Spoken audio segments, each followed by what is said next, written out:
యేసు ప్రభు స్వరములో మాధుర్యమే కాదు, పరిశుద్ధమైన జ్ఞానం ఉంది. పునరుత్థాడైన ప్రభు కనబడతాడు. మగ్దలేన మరియ వెళ్ళి ప్రభువును చూసి ఆయన ఎన్ని మాటలు చెప్పినా ఏమి చెప్పినా ఎవరికి నమ్మకం లేదు. ఎందుకు వచ్చింది మగ్దలేన మరియ అక్కడికి?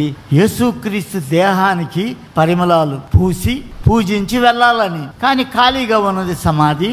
బయటకు వస్తే యేసు ప్రభు ఉన్నాడు. ఆయన పునరుత్థానుడు అవుతాడని, మరణం గెలిచి లేస్తాడనే నమ్మకం ఆమెకి లేదు.